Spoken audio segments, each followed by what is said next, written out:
ஜீவனுள்ள நல்ல பிதாவே, ஆமென்.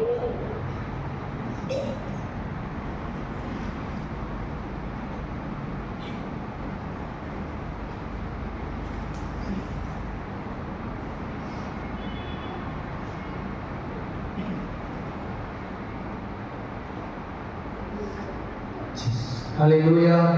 சந்தோஷமா இருக்கிறவங்க சத்தமா ஹல்லேலூயா சொல்லணும். ஹல்லேலூயா. சத்தமா சொல்லணும். ஹல்லேலூயா. இவ்வளவுதானா? உற்சாகமா சொல்லணும். ஹல்லேலூயா. நல்லவர் நம்மளுக்கு ஒவ்வொருவரையும் அவரை நாம் வாழ்த்துகிறேன், வரவேற்கிறேன். கர்த்தர் இந்த நாளிலே நம் நடுவில் மகிமைப்படுவாராக. ஹல்லேலூயா. இஸ்ரவேலின் கர்த்தர் நம் நடுவில் பெரியவராகவே அவர் இருக்கிறார். ஹல்லேலூயா.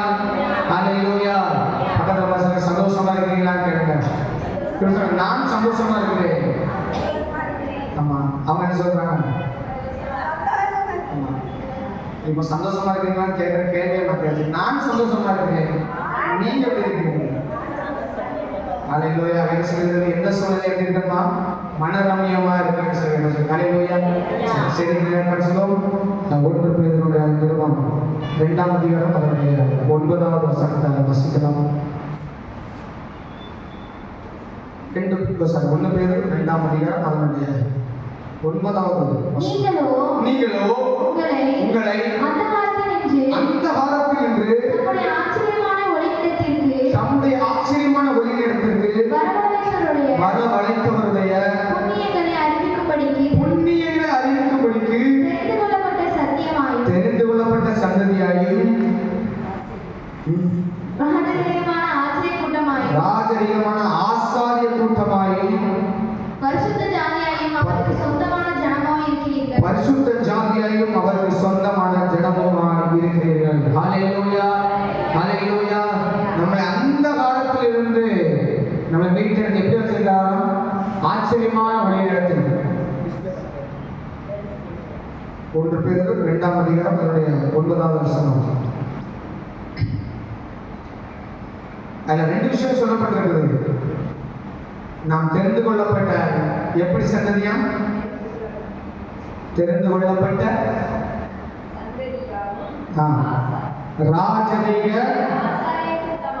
ராஜரீகமான ஆசாரிய கூட்டமாயும் இருக்கு.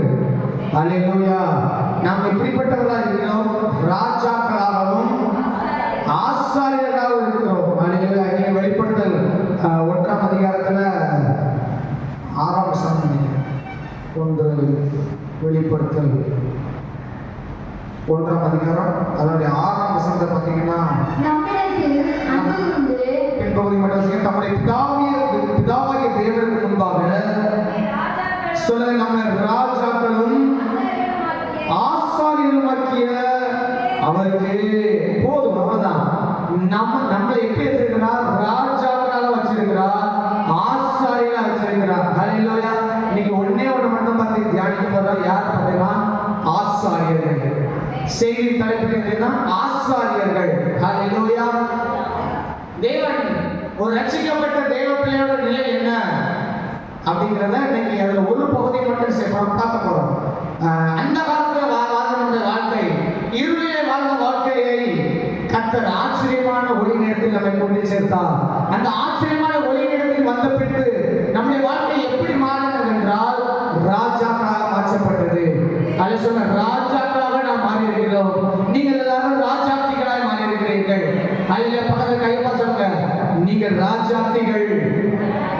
சொன்ன நீங்கள் ராஜாத்திகள். ஆமா, நம்மலாம் யாருன்னா ராஜாக்களும் ராஜாத்திகளுமாக செய்யணும் இருக்கிறோம். ஹல்லேலூயா. நாம் ஏளனமானவர்கள் அல்ல, அற்பமானவர்கள் அல்ல. உலகத்தின் பார்வைக்கு நம்ம அற்பமாய் தோன்றலாம், ஏளனமாய் தோன்றலாம். ஆனால் ராஜாவுடைய பார்வைக்கு நாம் ராஜாக்களும் ஆசாரியர்களுமாய் இருக்கிறோம். ஹல்லேலூயா. ஹல்லேலூயா. சந்தோஷமா இருக்கிறீங்களா? அது நம்முடைய நிலைமை நமக்கே தெரியல. ஹல்லேலூயா.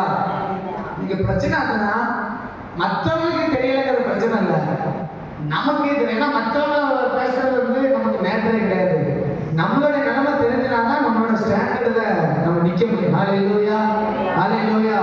சரத்துல தலைவனை இல்லைங்கிறத நம்ம எப்ப அறிக்கை செய்து அதை நடைமுறைப்படுத்துறோமோ அப்போதான் ஆஸ்பத்திரிக்கு என்ன செய்ய மாட்டோம்னா போக மாட்டோம். இல்லை நான் பலவீனம் சொல்லிட்டே இருக்கோம்னா நம்மளோட நிலைமையே தெரியாம எங்க போயிட்டு இருப்போம்னா ஆஸ்பத்திரிக்கே போயிட்டு இருப்போம். அப்போ நம்ம நிலைமை இது அப்படி தெரிஞ்சிச்சுன்னா அந்த ஸ்டாண்டர்ட்ல நம்ம வந்துடும். ஹalleluya. அப்போ தேவன் எப்படி நம்ம அழைச்சிருக்காருன்னா, ஜனங்களுக்கு முன்பாக நீ ராஜா, ஆனா ஏன் முன்னாடி நீ ஆசாரி. ஹalleluya. ராஜாவா ஜனங்களுக்கு முன்பாக நிற்கிறோம் அப்படின்னா ராஜாவோட குவாலிட்டியை மட்டும் ஒரு சில வார்த்தை நான் சொல்லி கொடுத்துருவேன். ராஜா என்பவன் யார் என்றால் அவன் அதிகாரம் உள்ளவன். சொல்லுங்க, அதிகாரம் உள்ளவன். நம்ம எல்லாரும் நோட்டு பேனா வச்சிருக்கீங்களா? பைபிள் கொண்டு வந்திருக்கோம், அல்லேலூயா சொல்லுங்க. நோட்டு கொண்டு வந்திருக்கோம், அல்லேலூயா சொல்லுங்க. பேப்பர் கொண்டு வந்திருக்கீங்களா? பேனா வச்சிருக்கீங்களா? பேனா இருக்குதா? பேப்பர் வச்சிருக்கீங்களா? இருக்குங்களா? அப்ப எழுதுங்க, எழுத கட்டாயமா எழுதணும். ஏன்னா நான் எத்தனை பாயிண்ட் சொல்லுவேன்னா, ஆசாரியன் யார் சொல்லி ஒரு 8 பாயிண்ட் சொல்லுவேன். யார் ஆசிரியனா இருக்க முடியாதுன்னு சொல்லி 10 பாயிண்ட் சொல்லுவேன். அதுக்கு மேல ஆண்டவர் ஏவனா எக்ஸ்ட்ரா சொல்லுவேன். அதனால எல்லாருமே கட்டாயம் எழுதணும். இதை நீங்க எல்லாருமே வீட்டில் போய் செய்யணும், தியானிக்கணும். கர்த்தர் நம்முடைய வாழ்க்கையில ஒரு தரமான நல்ல நிலையில நம்மளை கொண்டு போய் நிறுத்துவாராக. நம்ம எல்லாருமே கடந்த நாட்கள்ல செய்தி முடிக்கணும்னு சொல்லியிருப்பேன். நாம் சாதாரண மாணவர்கள்ல தேவனுடைய கருத்துல இருக்க வெளியேற பட்ச பார்க்கிறோம். அல்லையா, அவருடைய கருத்தினால் படிக்கப்பட்ட பிள்ளைய அவர் எப்படி மாற்றிருக்கிறார்னா ராஜாவை மாற்றிருக்கிறார், ஆசாரியரை அவரை மாற்றிருக்கிறார். அல்லையா, சாதாரணமா ஆசாரியனா எல்லாரும் வந்துட முடியாது.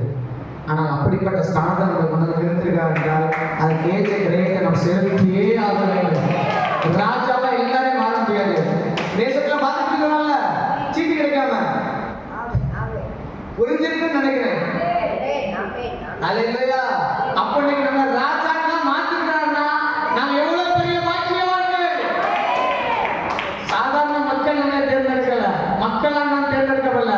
சர்வ லோகத்தை படைத்த ஆண்டவரால பரலோகத்தை தன்னுடைய கரங்களில் உடையவரை அவர் நம்ம ராஜாக்களாக மாற்றி இந்த உலகம் முழுவதையும் ஆட்சி செய்கிற அதிகாரத்தை நம்முடைய கையில் கொடுத்திருக்கிறார். தமிழ்நாட்டில் உள்ள சிஎம்ஆல தமிழ்நாட்டை மாத்திரம் தான் ஆளுகை செய்ய முடியும்.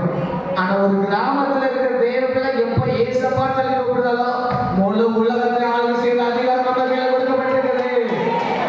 உலகத்தை மாத்திரமல்ல, சத்துருவையே போயிடும். அப்படி வச்ச அதிகாரம் நம்முடைய கரங்களில் கொடுக்கப்பட்டிருக்கிறது. அல்லேலூயா. அப்போ சிஎம்கே கிடைக்காத மிகப்பெரிய பாக்கியம் நமக்கு கிடைச்சிருக்கா? சந்தோஷமா சொல்லுங்க ஆமென்.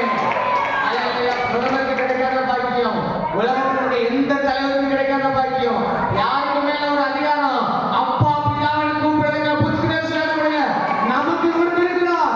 அந்த காலத்துல இருந்த நம்மளை ஆச்சரியமான புண்ணியங்களை அறிவிக்க முடியாது தெரிந்து கொள்ளப்பட்ட ராஜரீக கூட்டமும் ராஜாக்கள்.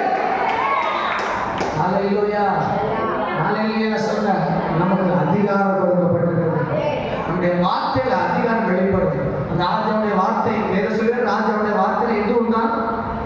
அதிகாரம் உண்டு. அல்லேலூயா. அதனால தான் ஆண்டவர் சொல்றாரு, நம்முடைய வார்த்தைகள் எப்படி இருக்க வேண்டுமா? சுருக்கமாக இருக்க வேண்டும். அல்லேலூயா. நல்லா பாத்தீங்களா, அதிகாரத்தில் உள்ளவங்கன்னா ஒவ்வொரு வார்த்தை ரொம்ப கவனமா பேசுவாங்க. இன்னைக்கு நம்ம பேசினா யாருமே கண்டுக்க மாட்டாங்க. ஆனா முதலமைச்சர் ஒரு வார்த்தை சொல்லிட்டாங்கன்னா அது முதலமைச்சர் சொன்னாங்க வந்து தமிழ்நாடு இப்படி சொன்னச்சு. அல்லேலூயா. அல்லேலூயா. நம்முடைய பாரத பிரதமர் ஒரு வார்த்தை சொன்னாங்கன்னா இந்தியா இப்படி சொல்லிச்சு அப்படின்னு சொல்லணும். இன்னைக்கு நம்ம பேசணும்னு சொல்றாங்களா? இவங்களுக்கு பாராட்டுவாங்க. ஆனா நம்ம பிரதமரோ நம்முடைய முதலமைச்சரோ ஒரு வார்த்தை பேசுறாங்கன்னா அப்படி சொல்லாது, அது இந்த உலகமே சொன்ன மாதிரி முழு நாட்டுக்குள்ள அதிகாரம் அவனோட கரங்களில் இருக்குது. அல்லேலூயா. அப்ப அவங்க பேசுற ஒவ்வொரு வார்த்தையும் சரி, தீர்மானமும் சரி, ரொம்ப கவனமா இருப்பாங்க. ரொம்ப வார்த்தைகளே பேச மாட்டாங்க. நல்லா கவனிச்சு பாருங்க. அந்த அதிகாரத்தில் இருக்கிறவங்க, ஒரு பதவியில் இருக்கிறவங்க, அவங்களாம் பார்த்தீங்க அப்படின்னா அந்த வார்த்தைகள் வந்து கண்ணியமா பயன்படுத்துவாங்க. அப்போ நம்ம ராஜாக்களாக மாற்றிருக்கிறார் என்றால் நம்முடைய வார்த்தைகளும் எப்படிப்பட்ட வார்த்தைகளா இருக்க வேண்டும் என்றால் ஜீவனுள்ள வார்த்தைகளா இருக்கும். ஏன்னா நம்ம பேசுற ஒவ்வொரு வார்த்தையும் அதிகாரம் உண்டு. அல்லேலூயா. வார்த்தைக்கு வல்லமை உண்டு. அல்லேலூயா. அப்போ நம்ம யாரா இருக்கிறோம்? ராஜாவா இருக்கிறோம். அப்ப ராஜாவுடைய வார்த்தை எப்படிப்பட்ட வார்த்தையா இருக்கட்டும்? ராஜ மேன்மையுள்ள வார்த்தையாக இருக்க வேண்டும். அல்லேலூயா. எப்படி சொல்லுவாங்க அப்படின்னா, ஓலப்பட்டையில மழை பெஞ்ச மாதிரி பேசக்கூடாதுன்னு நல்லா சொல்லுவாங்க. அல்லேலூயா. அந்த வார்த்தை எப்படி இருக்கணும்? கரெக்டா இருக்கணும், கச்சிதமா இருக்கணும் அப்படிங்கிற வார்த்தை செய்வாங்க, யூஸ் பண்ணுவாங்க. புரியுது நினைக்கிறேன், இது வரைக்கும் புரிஞ்சிருக்கணும். அல்லேலூயா. சரி, நம்ம இதுலயே போட நமக்கு நேரம். அப்போ நம்மளை எப்படி மாற்றிருக்காங்கன்னா ராஜாக்களை மாற்றிருக்காங்க. ராஜா எப்பவுமே கம்பீரமா நடப்பாரு. அவர் எப்பவுமே இப்படி நடக்க மாட்டாரு. அவர் விலகினப்பட்ட வார்த்தை யூஸ் பண்ணுவாருன்னா யூஸ் பண்ணவே மாட்டாரு. அவங்க சிறந்த விலகினம் இருக்கும், அவங்களுக்கு போராட்டம் இருக்கும், அவங்களுக்கு தலைக்கு மேல பிரச்சனை இருக்கும். ஆனா அது எதுவுமே வெளில வராது. அவங்க வந்தாங்க எப்பவுமே ஒரு கம்பீர நடையா அந்த அதிகாரத்துல உள்ள அந்த நட இருக்கும். அப்போ ஒரு தேவ பிள்ளைகள் சாதாரண அதிகாரம் படுத்தவங்கள அப்படி நடக்கும் பொழுது, ஒரு தேவ பிள்ளைகள் பலவீனங்களை அறிக்கை செய்யாமல் நம் ராஜர் மேன்மை காட்டுவோமானால் இந்த ஜனங்களுக்கு முன்பாக நாம் ராஜாக்களாக இருப்போம். ஹல்லேலூயா, ஹல்லேலூயா. அப்போ நம்முடைய நடைகள் எப்படிப்பட்ட நடைகளா இருக்கணும்? பேச்சு ராஜ பேச்சா இருக்கணும், நட ராஜ நடையா இருக்கணும். ஹல்லேலூயா. வேற சில நீதிமொழிகள் தான் அந்த வசனம் நினைக்கிறேன். நீதிமானுடைய பாதை ராஜ பாதை. சொல்லுங்க, நீதிமானுடைய பாதை ராஜ பாதை. ராஜ பாதையில நடக்கிறவங்க பாத்தீங்களா, தனி பாதம் உண்டு. எல்லாரும் மாதிரி அவங்க நடக்க மாட்டாங்க, எல்லாரும் மாதிரி செய்ய மாட்டாங்க, வாழ மாட்டாங்க.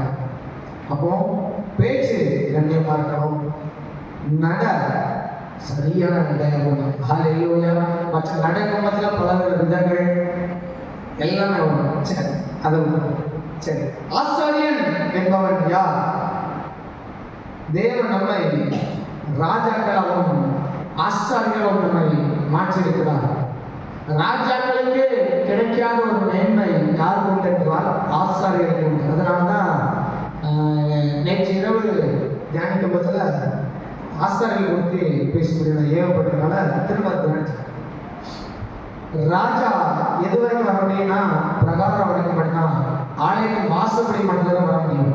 ராஜாவால் மகாபரிசுத்தலத்துல என்ன செய்ய முடியாது, வர முடியாது. அதனால தாவீது சொல்லுவாரு, நான் ஆலயத்தின் வாசப்படியிலே காத்திருக்கிறேன் என்ன செய்வேன் தெரிஞ்சுக்கணும். ஏன்னா மிகப்பெரிய ராஜாவாக இருந்தாலும் ஆலயத்தின் வாசப்படி வரைகிற வர முடியுமே தவிர ஆசாரியன் மாத்திரம் பலிபீடத்தில் அண்டையிலே வர முடியும். அல்லேலூயா. தேவன் பக்கம் யார் வர முடியும்னா ஆசாரியன் தான் வர முடியும். அல்லேலூயா. உங்களுக்கு நான் இப்படி சொன்னா நல்லா பண்ணிட்டாங்க. ஆசாரியன் என்பவர் யார் என்றால் இந்த காலத்து பூசாரி. அல்லேலூயா. இந்த காலத்து பூசாரி. நீங்க தள்ளி வந்துடுங்க, சென்று வந்துடுங்க.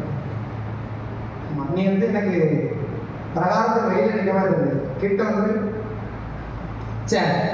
இந்த காலத்து பூசாரி யாருன்னா நம்முடைய ஆசாரி. அதில் ஒப்பிட்டு பார்க்கலாமா? நம்ம எல்லாருமே அந்த பேக்ரவுண்ட்ல தான் வந்திருக்கோம். நல்லா பாருங்க, ஒரு கூட்டம் என்ன செய்யணும், அந்த பிரகாரத்துல எல்லாருமே அந்த பிரகாரத்தில் நிற்கும். அங்கே நல்ல ஆரவாரம் இருக்கும், மேலே நிற்பாங்க, எல்லாமே நடக்கும்.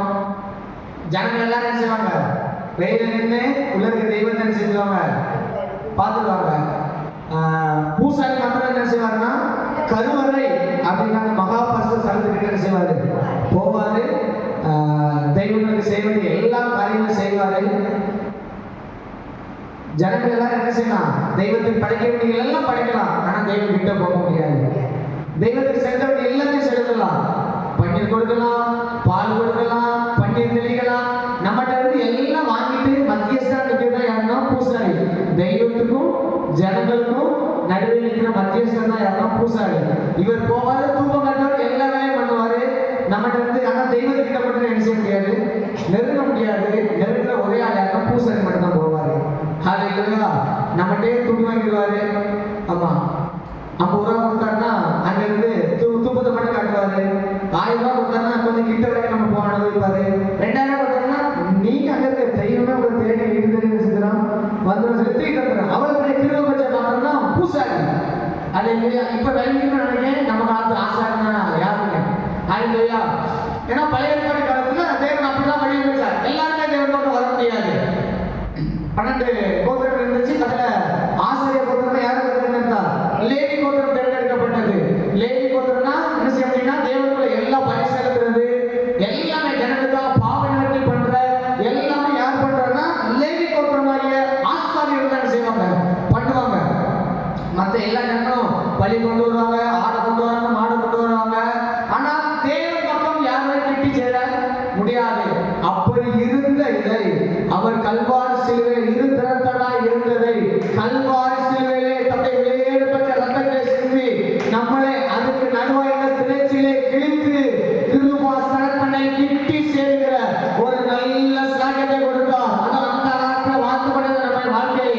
இப்ப தெய்வத்துக்கும் நமக்கும் ஒரு தடை கிடையாது. நம்ம போய் பாஸ்டர் எனக்காக ஜோபன் சொல்ல வேண்டிய அவசியம் கிடையாது. எனக்காக நீங்க பரிந்து பேசணும்னு சொல்ல வேண்டிய அவசியம் கிடையாது. பழைய ஏற்பாட்டு காலத்துல பாவ நிவர்த்தி பண்ண ஒரு ஆசாரியன் தேவைப்பட்டார். ஆனால் புதிய ஏற்பாட்டு காலத்தில் வாழ்க்கை நமக்கு ஆண்டவர் கல்வாரியிலே ஒரு ஜெயத்தை கொடுக்கிறார். என்னவென்றால் நாமும் தேவனும் ஒன்றாய் சேர்ந்திருக்கிற ஒரு நல்ல கிருபையான சிலுவையிலே கொடுக்கப்பட்டுள்ளது. அந்த கிருபாசனத்தை கிட்டி சேர நமக்கு ஒரு நல்ல பாக்கியத்தை கர்த்தர் கொடுத்திருக்கிறார். எனவே நாம் ஆசாரியர்களாக மாற்றப்பட்டிருக்கிறோம். இப்போ நாமே பலி செலுத்தலாம். இப்போ நம்ம மாட்டிய பலி செலுத்த தேவையில்லை. நமக்காக ஒரே தரம் அவர் பலியாய் சொல்ல பலியானார். அந்த பலியினால் நாம் ஸ்தோத்திரத்தை ஏற்க போதும் அதுவே தூபங்களாய் அவர் சம்பந்தம் கேட்டும். ஹல்லேலூயா, ஹல்லேலூயா. அப்ப ஆசாரியன் என்பவன் யார்? எழுதுங்க. ஆசாரியன் என்பவன் யார்? தெய்வத்துக்கும்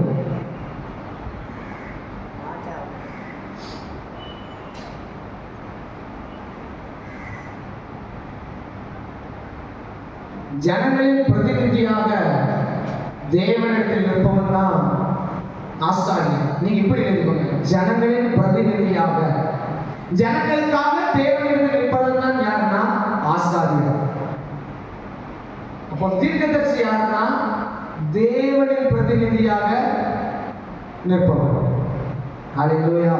கர்த்தர் இதை சொல்லியிருக்கிறார், நீங்க இப்படி நடங்க அப்படி சொல்றது யாருன்னா தீர்க்கதரிசி. தேவன் சொல்றது எல்லாவற்றையும் செய்யணும், சொல்லணும். தேவனின் பிரதிநிதியாய் ஜனங்களிடத்தில் நிற்பவன் தீர்க்கதரிசி. ஆனால் ஜனங்களின் பிரதிநிதியாக தேவனிடத்தில் நிற்பவன் தான் ஆசாரியன். ஹல்லேலூயா. நமக்கு எவ்வளவு பெரிய மேன்மை பாருங்க. நமக்காக மாத்திரம் இல்லை, மற்ற ஜனங்களுக்காகவும் தேவன் பக்கம் நிற்கத்தக்கதாக ஒரு நல்ல ஒரு சாகியத்தை தேவன் நமக்கு கொடுத்திருக்கிறார். ஹல்லேலூயா, ஹல்லேலூயா. யாத்ராகமத்தின் புஸ்தகம் 28ஆம் அதிகாரம் 1ஆம் வசனம். ஆசாரியன் என்பவன் யார் அப்படின்னு மட்டும் பாயிண்ட் நம்பர் 1.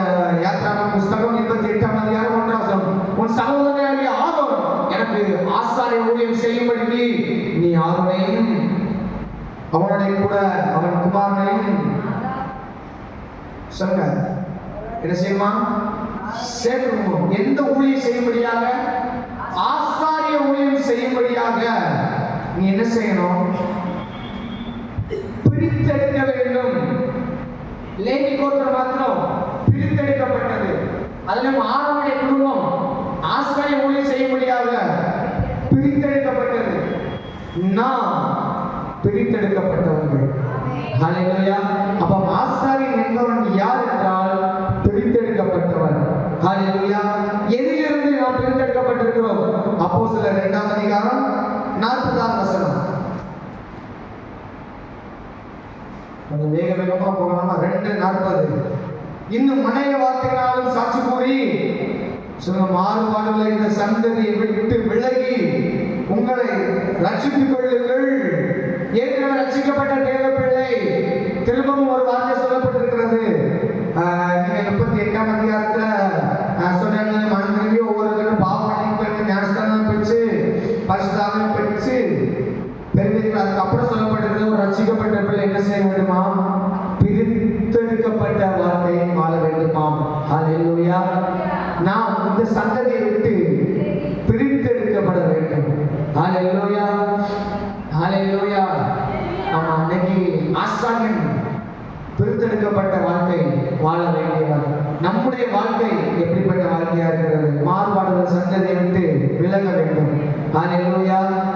வேறு சொல்றது இருளுக்கும் வெளிச்சத்துக்கும் என்ன கிடையாது? சம்பந்தமே கிடையாது. ஹல்லேலூயா. 2 எஜமானுக்கு ஊழியம் செய்ய முடியாது. விசுவாசிக்கும் அவிசுவாசிக்கும் சம்பந்தமே இல்லை. ஹல்லேலூயா. அப்போ நம்முடைய வாழ்க்கை ரட்சிக்கப்பட்ட உடனே நம்முடைய வாழ்க்கையில தெளிவாய் புரிய வேண்டிய ஒன்று, நான் பிரித்தெடுக்கப்பட்டவர். ஹல்லேலூயா. பிரித்தெடுக்கப்பட்ட வாழ்க்கையை ஜனங்களுக்கு பிரதிபலிக்கப்பட வேண்டியவர்கள்.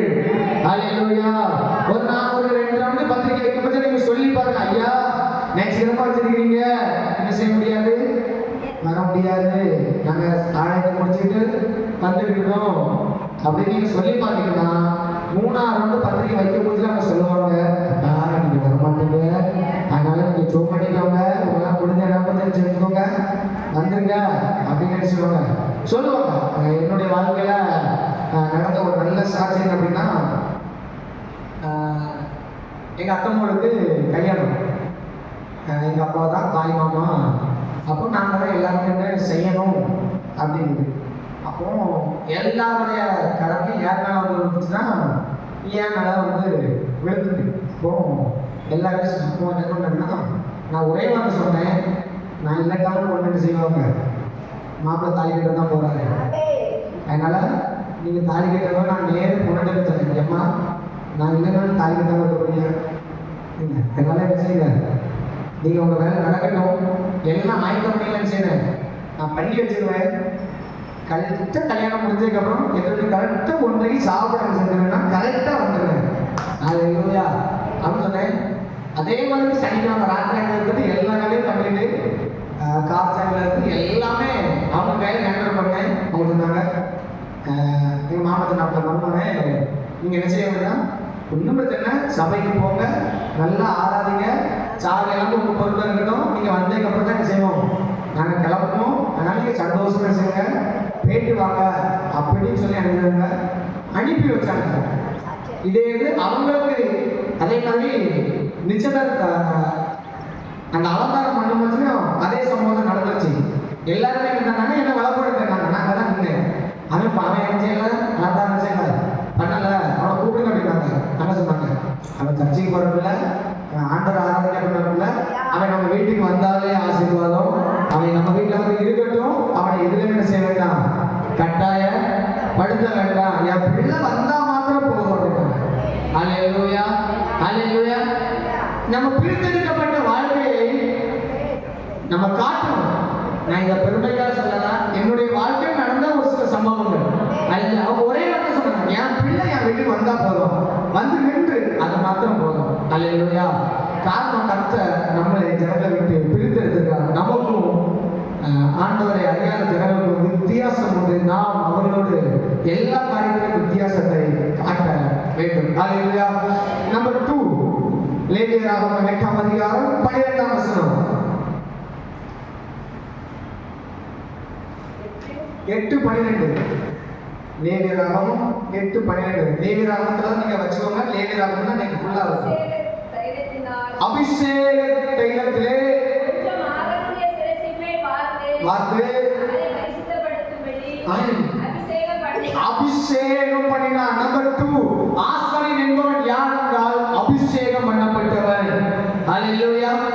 நம்ம அபிஷேகம் சொல்றோம்னா அபிஷேகம் என்றால் என்ன அப்படின்னா தனித்து நியமிக்கப்பட்டவன். தனித்து நியமிக்கப்பட்டவன்.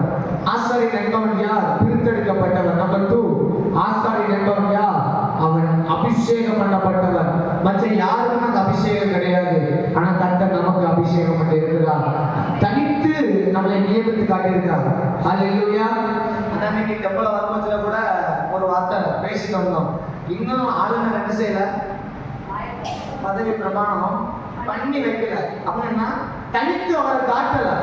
எல்லாருக்கும் நீ செய்ய முடியும், ஆனா என்ன செய்யல, தனித்து காட்டலையே. ஆனா கர்த்தர் நம்மை ஜனங்களுக்கு முன்பாக ஆசாரியன் அபிஷேகம் பண்ணி இருக்கிறார், தனித்து காட்டியிருக்கிறார். அல்லேலூயா. சரி, நாம் தனித்து நியமிக்கப்பட்டவர்கள். அந்த நியமிக்கப்பட்டவர்கள்னா ஒரு பொறுப்புக்காக, ஆண்டவருடைய ஊழியத்தை செய்யும்படியாக, ஆண்டவருக்காக வாழும்படியாக கர்த்தர் நம்மை அபிஷேகம் பண்ணப்பட்டு அபிஷேகித்திருக்கிறார். அல்லேலூயா, அல்லேலூயா. அபிஷேகம் நீங்க நிறைய நினைச்சுக்கணும். நீங்க கர்த்தர் தனித்து காட்டியிருக்கிறார். அல்லேலூயா. 1 சாமுவேல் 16ஆம் அதிகாரம் எடுத்தீங்கன்னா அங்க ஈசாயியோட குடும்பத்துல கர்த்தர் யாரை தெரிந்து கொண்டார்? தாவீதை தெரிந்து கொண்டார். ஆனா அங்க அபிஷேகம் பண்ணும்படியாக சாமுவேல் தீர்க்கதரிசி வராது. ஆனா கர்த்தர் ஒருவனை தேர்ந்தெடுக்கல, ஆனா ஒருவனை கர்த்தர் தேர்ந்தெடுத்தார். அங்கு புறமாய் தள்ளப்பட்ட ஒருவனை, ஜனங்களுக்கு முன்பாக அற்பமாய் எண்ணப்பட்ட ஒருவனை, குடும்பமே புறக்கணித்த ஒருவனை கர்த்தர் அந்த இடத்துல தனித்து தூக்கி காட்டுறார் பாருங்க. அதுதான் அபிஷேகம்.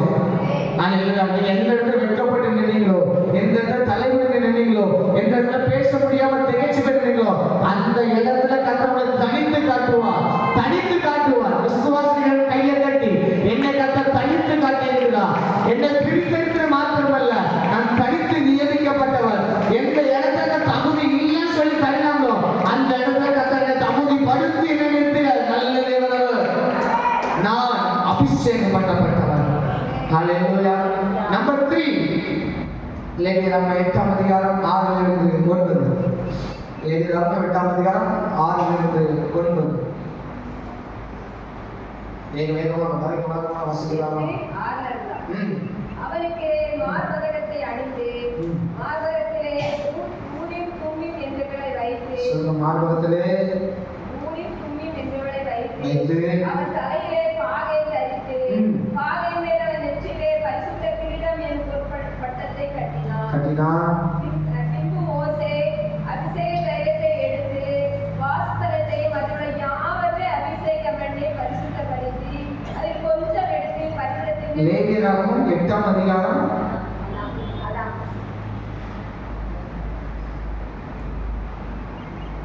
6 இருந்து கர்த்தர் தனக்கு கட்டளையிட்டபடியே மோசே ஆரோனையும் குமாரனை வரவழைத்து அவர்களை தலைக்கினால் ஸ்நானம் அணிவித்து அவனுக்கு உள்ளங்கியை போட்டு இடைக்கச்சை கட்டி மேலங்கி உடுத்தி ஏபோத்தை தரித்து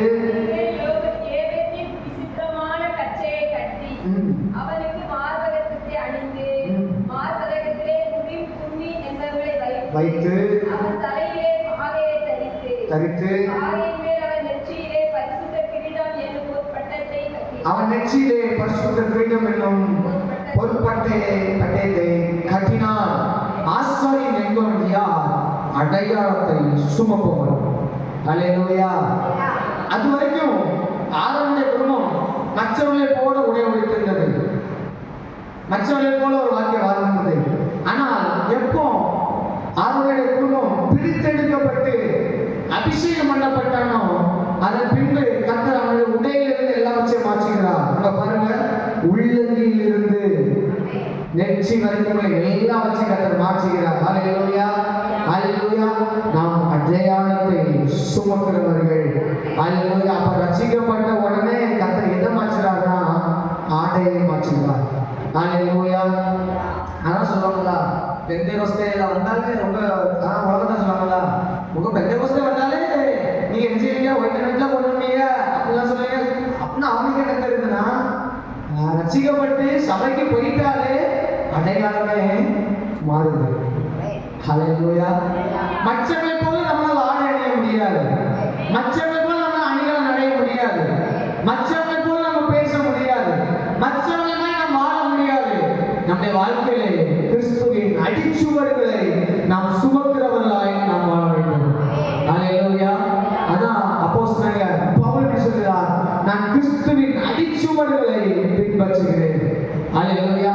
அவர் வைத்த அடையாளத்தை நான் பின்தொடர்கிறேன். ஹல்லேலூயா. அப்போ நம்முடைய வாழ்க்கையில எல்லாமே என்ன செய்யணும்னா மாற வேண்டும், மாற வேண்டும். அடையாளத்தை காட்டணும், அடையாளத்துல காட்டணும்.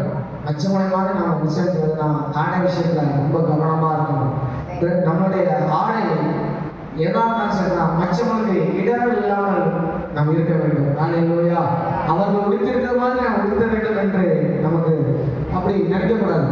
அவங்களை போல நாம் வாழ வேண்டும் சொல்லி எண்ணக்கூடாது. அவங்க வீட்டில் உள்ளது போல நம்ம வீட்டில் இருக்க வேண்டும் சொல்லி நாம் கருதக்கூடாது.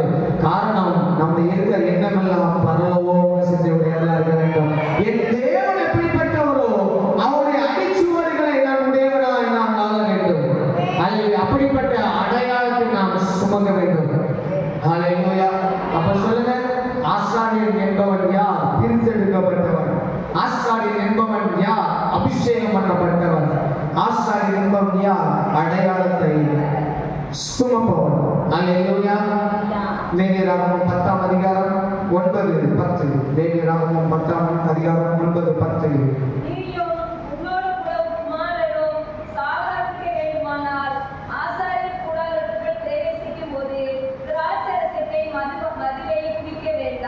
பரிசுத்தம் உள்ளதற்கோ பரிசுத்தம் இல்லாதற்கோ தீட்டு உள்ளதற்கோ தீட்டு இல்லாத ஆமென்.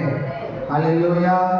அவர் சொன்னார் பாருங்க, நீ உன்னோட குமாரன் சாவாதிருக்க வேண்டுமானால் ஆசீர்வாத கூடாரத்துக்குள் பிரவேசிக்கிற போது திராட்சை சண்டையும் மதுவையும் குடிக்க வேண்டாம், பரிசுத்தம் உள்ளதற்கும் பரிசுத்தம் இல்லாததற்கும் வித்தியாசத்தை அவர் காட்டுகிறார். ஹalleluya.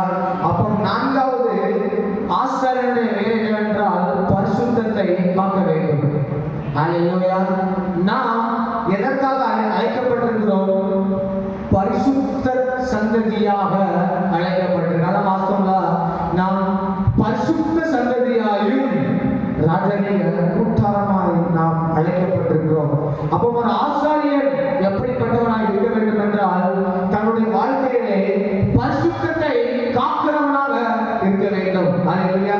லேவியராகமத்தின் புத்தகம் அதனுடைய 22ஆம் அதிகாரம் 1 to 9 வரைக்கும் நீங்க வாசிங்க அப்படின்னா 22:1 முதல் 9 வசனம். பின்னும் கர்த்தர் மோசேயை நோக்கி, நீ இஸ்ரவேல் புத்திரர் எனக்கென்று நியமித்து சொல்லுகிற பரிசுத்த வஸ்துக்களை குறித்து ஆரோனும் சொன்னாங்க. நான் சொல்ற எல்லா வசனத்தையும் பாருங்க.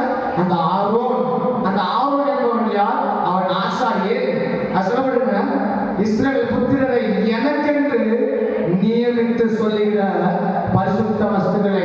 அப்போ நாம் எல்லாரும் தேவனுக்காக நியமிக்கப்பட்ட ஜனம். அப்போ தேவன் அந்த பரிசுத்தத்துக்காக சிலவற்றை நியமித்திருக்கிறார்.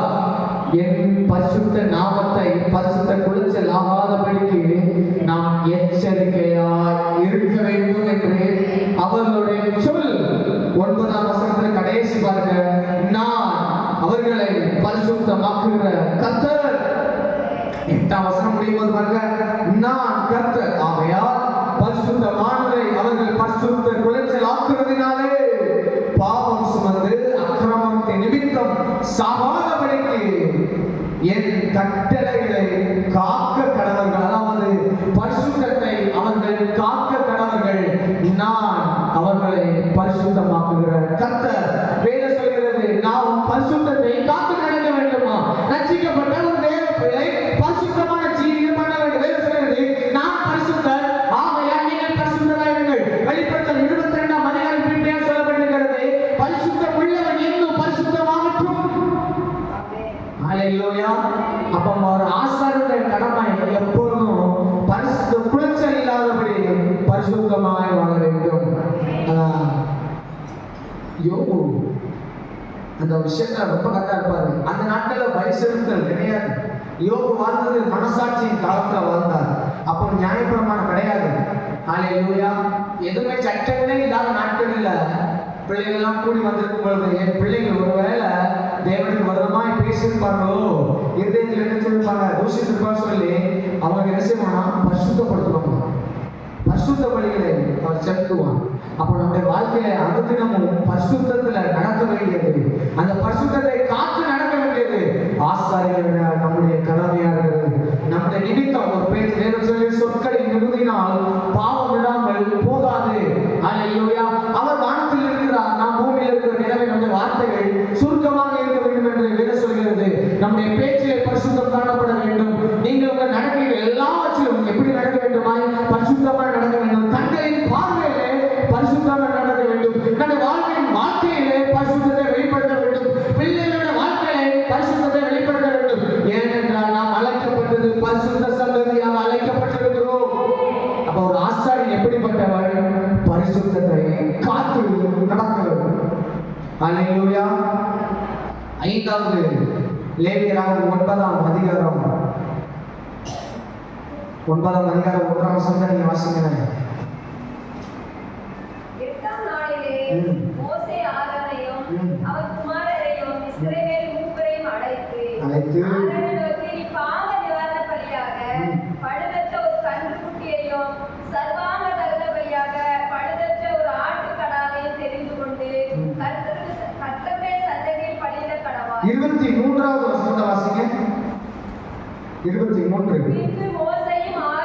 பின்பு மோசேயும் ஆரோனும் ஆசரிப்பு கூடாரத்துக்குள் பிரவேசித்து வெளியே வந்து சில ஜனங்களை ஆசீர்வதித்தார்கள்.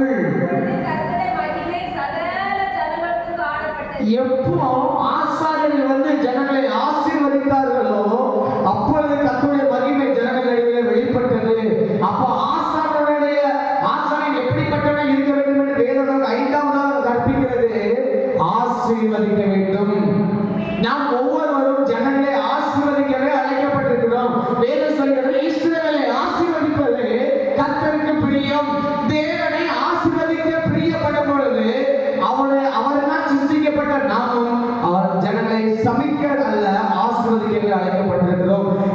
துதித்தலும் சபித்தலும் ஒரே நாளில் என்ன செய்வது? புறப்படாது. யாக்கோபு 3ஆம் அதிகாரத்தில் சொல்லப்பட்டிருக்கிறது. அல்லேலூயா. துதித்தலும் சபித்தலும் உங்க நாமம் என்ன செய்யக்கூடாதான்? புறப்படலாகாது.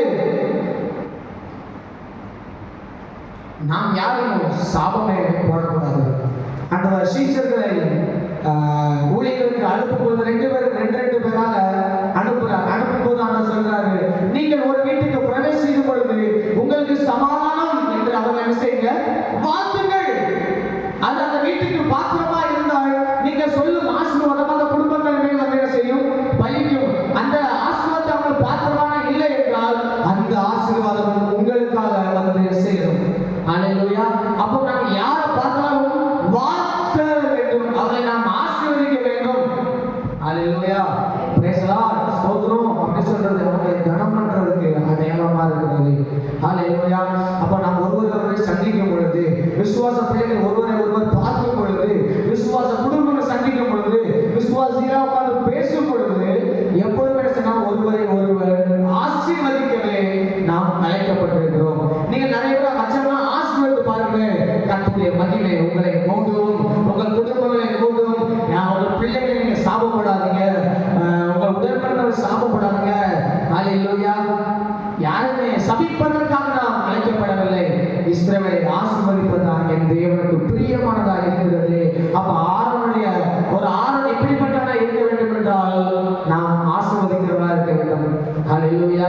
இனி நாம் யாரையும் சாபம் பண்ணக்கூடாது, இனி நாம் யாரையும் சபிக்க கூடாது, யாரையும் தூஷணம் பண்ணக்கூடாது, யாரையும் ஏளனமா பேசிவிடக்கூடாது. கூடுமான வரைக்கும் என்ன செய்வோம்? ஆசீர்வதிப்போம். இல்லாவிட்டால் அமைதியாக இருப்போம். அல்லேலூயா. அல்லேலூயா. சொல்லுங்க. முடிந்தவரை நாங்கள் ஆசீர்வதிப்போம், முடியாத பட்சத்தில் நாங்கள் அமைதியாக இருப்போம். அல்லேலூயா. அல்லேலூயா. ஆமென்.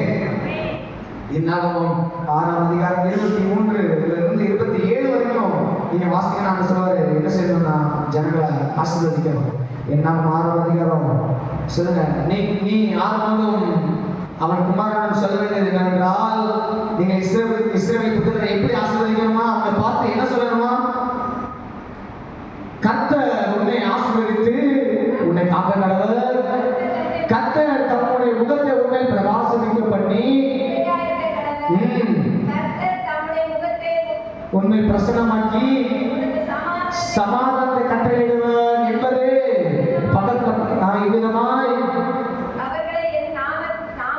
என் நாமத்தை இஸ்ரவேல் புத்திரர் மேல் கூற கடவர்கள், அப்பொழுது நான் அவர்களை ஆசீர்வதிப்பேன் என்று சொல்லி இருக்கிறார். நீங்கள் ஆசீர்வதிக்கிறவர்களை நான் ஆசீர்வதிப்பேன். கர்த்தர் ஆபிரகாம் சொன்னார், உன்னை ஆசீர்வதிக்கிறவர்களை நான் ஆசீர்வதிப்பேன், உன்னை சபிக்கிறவர்களை நான் சபிப்பேன். நீ மேற்கிலும் கிழக்கிலும் வடக்கிலும் தெற்கிலும் இடம் கொண்டு என்ன செய்வாய்? சொல்லுங்க, சத்தமா சொல்லுங்க. பெருகுவாய். ஆதியாகமம் 12ஆம் அதிகாரத்துல 3ஆம் வசனம், உன்னை ஆசீர்வதிக்கிறவர்களை ஆசீர்வதிப்பேன், உன்னை சபிக்கிறவனை நான் சபிப்பேன். அல்லேலூயா. ஆண்டவர் லேவி கோத்திரத்துக்கு ஆசாரியனாக இருக்க வேண்டிய ஆரோனுக்கு ஆண்டவர் சொல்கிறார், நீங்கள் ஜனங்களை பார்த்து ஆசீர்வதிக்க வேண்டும். நீங்கள் ஆசீர்வதிக்கும் பொழுது நான் பரலோகத்திலிருந்து இறங்கி வந்து என் ஜனங்களை நான் ஆசீர்வாதத்தை நான் நிரப்புவேன். ஏன் தெரியுமா அநேக குடும்பங்கள் தத்தளிக்குது அப்படின்னா, ஏசாயா இருக்கிற சில புஸ்தகம் இன்னைக்கு ஜனங்கள் தன்னைத்தானே கட்டிக்கொள்ள காரணம்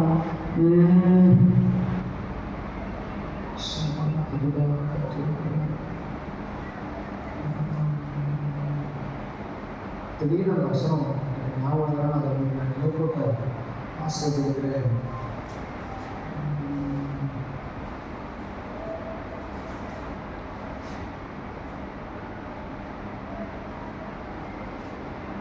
Saya juga sama-sama dengan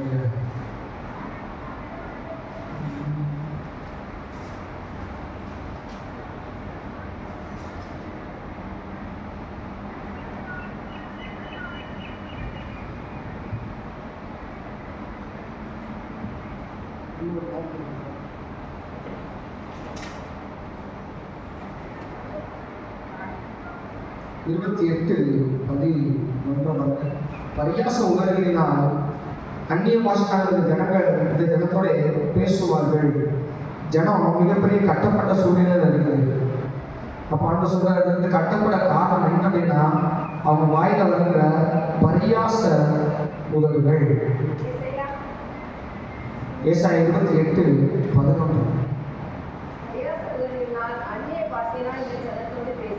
பேசுவான். நல்ல கவனிக்கிற பரியாச உதடுகள். அதே மாதிரி இன்னொரு வருஷம் ஏசாயால வரும். என்ன அப்படின்னா ஒரு வார்த்தை நிமித்தம் நீதிமான் சொல்லணும்னா குற்றப்படுத்துவாங்க. ஒரு வார்த்தை நிமித்தம் நீதிமான குற்றப்படுத்துவாங்க. அதை நிமித்தம் அவங்க என்ன செய்யறாங்கன்னா கட்டப்படுகிறார்கள்.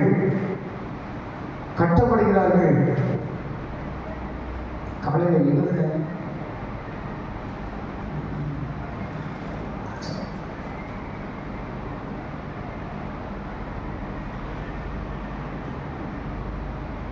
ஒரு வார்த்தை நிமித்தம் நீதிமன்றம் செய்யணும்னா குற்றப்படுத்துவாங்க. முதலாவது அந்த பரியாசம் ரைட் தான்.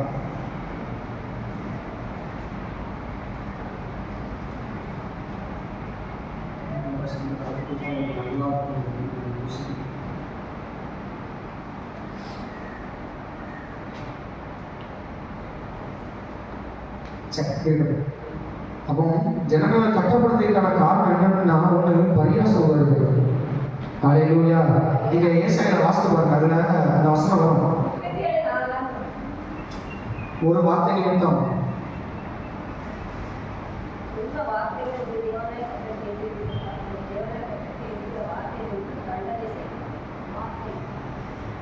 சரி, நான் அதை உங்களுக்கு நான் பார்த்தேன்னு சொல்றேன்.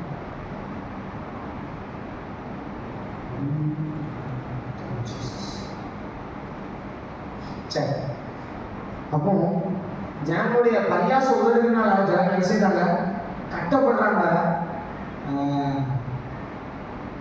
நம்ம ஏசியால ஒரு வார்த்தை சொல்லப்பட்டிருக்கிறோம்.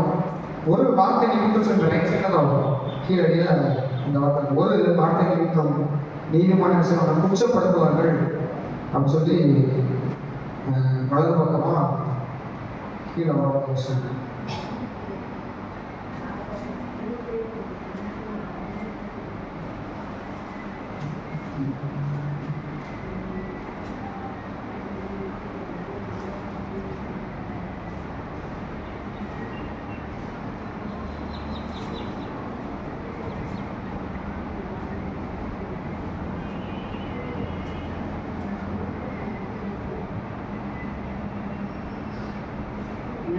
ஏசாயா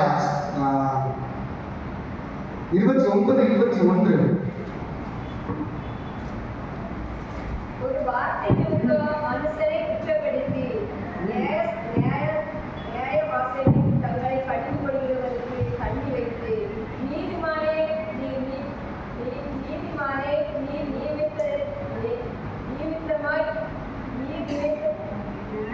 நிர்மித்தமாய் துரத்தி இப்படி அக்கிரமம் செய்ய வகை தெரிந்த யாவரும் சங்கரிக்கப்படுவார்கள். ஒரு வார்த்தை நிமித்தம் நீதிமான குற்றப்பட்டுக் கொள்வது சங்காரம் என்ன செய்து வருகிறது. ஏசாயா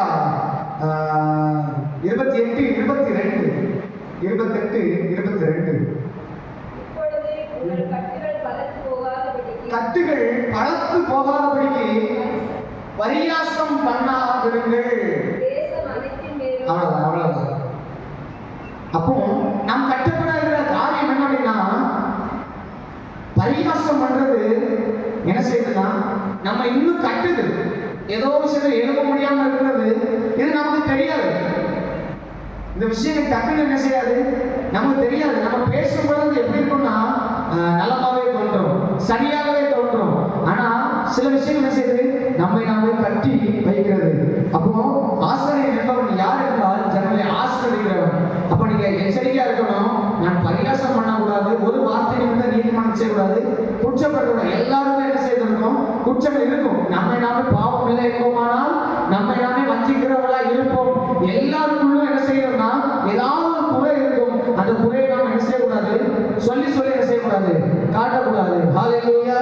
அப்போ ஆசாரியனுடைய 5வது அடையாளம் என்னன்னா, ஜனங்களை என்ன செய்யணும், ஆசீர்வதிக்க வேண்டும். லேவியர் 9ஆம் அதிகாரம் 15 24 வரைக்கும் வாசிக்கணும்னா ஆண்டவர் சொல்றாரு, ஆசாரியன் என்ன செய்ய வேண்டும் என்றால் பலி செலுத்துகிறவராக இருக்க வேண்டும். லேவியராகமம் 9ஆம் அதிகாரம் 15 24 வரைக்கும் வாசிக்கணும்னா, பின்பு அவன் ஆசாரியன் ஜனங்களின் பலியை கொண்டு வந்து ஜனங்களின் பாவ நிவர்த்திக்குரிய வெள்ளாட்டு கடாவை கொண்டு முந்தினர் பலித்தது போல அதை பாவ நிவர்த்த பலியை அப்போ 6வது ஆண்டு சொல்கிறார், ஆசாரியன் என்பவன் எப்படி இருக்க வேண்டும் என்றால் பலி செலுத்துகிறவனாக இருக்க வேண்டும். அல்லது நான் என்ன சொன்னேன், ஆசிரியர் பிரதான வேலை என்ன செய்யணும், பலி செலுத்துகிற வேலை, ஜனங்களுக்காக தேவன் பக்கம் இருக்கிற வேலை. அல்லேலூயா. அப்போ பலி என்பது எதை குறிக்கிறது என்றால், பலி என்பது எதை குறிக்கிறது, அர்ப்பணிப்பை குறிக்கிறது. ஏனென்றால் அங்கே ஒரு உயிர் கொல்லப்படுகிறது. அல்லேலூயா. பலி செலுத்தும் போது என்ன பண்ணுது, ஒரு உயிர் கொல்லப்படுகிறது. பலி செலுத்தல் என்றால் பரிகாரத்தை குறிக்கும். 2 விஷயத்தை பலி செலுத்தல், 1 அர்ப்பணிப்பு, 2 பரிகாரம். ஹல்லேலூயா. ஜனங்களுடைய பிரதிநிதியாக தேவன் முன்பாக நிற்கிறது தான் அந்த பலி செலுத்தலுக்கான அடையாளம். இன்னைக்கும் ஜனங்களை அர்ப்பணிக்கணும், நம்ம அர்ப்பணிக்கணும், குடும்பத்தை அர்ப்பணிக்கணும், ஆவி ஆத்மா சரீரத்தை அர்ப்பணிச்சு, ஆண்டவரே என் ஜீவ பலியாக ரோமர் 12:1 அப்படி இருக்க சகோதரர்களே, நீங்கள் உங்கள் சங்கங்களை பரிசுத்தமும் தேவனுக்கு பிரியமுள்ள ஜீவ பலியாக அர்ப்பணிப்பது நீங்க செய்த புத்தியில் ஆளாதன் என்று நமக்கு புதிய ஏற்பாட்டிலே நம்ம சொல்லப்பட்டிருக்கிறது. அல்லேலூயா. அப்ப நம்ம அர்ப்பணிப்பதுதான் நாம் பலி செலுத்துகிறோம். ஸ்தோத்திர பலி இருக்கிறவன் என்னை மகிமைப்படுத்துகிறான். அப்ப நம்முடைய பலி செலுத்தல் என்றால் ஆற்றிய மாட்டிய பலியிடுவது அல்ல, நாம் வாயிலிருந்து புறப்படுகிற ஒவ்வொரு ஸ்தோத்திரமும் அது பலியாக மாறுகிறது. அப்போ தேவ பிள்ளைகளை புரிந்து கொள்ள வேண்டும், நீங்க எப்பெல்லாம் ஸ்தோத்திரம் சொல்லிட்டே இருக்கிறீங்களோ நான் பலி செலுத்திக் கொண்டே இருக்கிறேன். அல்லேலூயா. சரி, 7வதாக யாத்ராகமம் 28ஆம் அதிகாரம் 1வது வசனம். யாத்ராகமம் 28:1 வேகமா செய்யணும். உன் சகோதரனாகிய ஆரோன் எனக்கு ஆசாரிய ஊழியம் செய்யும்படிக்கு நீ ஆரோனையும் அவனுடைய கூட அவன் குமாரனாகிய அவள்தான் நீ ஆரோனே அழைக்கணும், அவன் குடும்பத்தை என்ன செய்யணும், அழைக்கணும். அப்போ 7வது வேறு சொல்கிறது, ஆசிரியர் யார், குடும்பமாய் சேவிக்கிறவன். சொல்லுங்க, குடும்பமாய் சேவிக்கிறவன். வேறு சொல்றது, நானும் என் வீட்டார்கள் என்றால் கர்த்தரையே சேவிப்போமா. அப்போ ஒரு ஆசிரியன் எப்படி ஆண்டவர் சேவிக்க வேண்டும், குடும்பமா சேவிக்க வேண்டும். ஒரு குடும்பம் ரட்சிக்கப்படாம இருந்தா இன்னைக்கு அவர் வல்ல பார்த்துருங்க, கர்த்தர் நம்ம குடும்பங்களை ரட்சிக்க அவர் வல்லமையுள்ள அவர் இருக்கிறார். அல்லேலூயா. கடைசியாக 8வது 1 பேதுரு 2:9 நான் ஏற்கனவே வாசித்த வேத பகுதி. ஒரு ஆசாரியனாக நீங்களோ உங்களை அந்த காலத்திலிருந்து தம்முடைய ஆச்சரியமான வழிநடத்துக்கு வரவழைத்த ஒரு புண்ணியங்களை அறிவிக்கும்படிக்கு. ஹல்லேலூயா.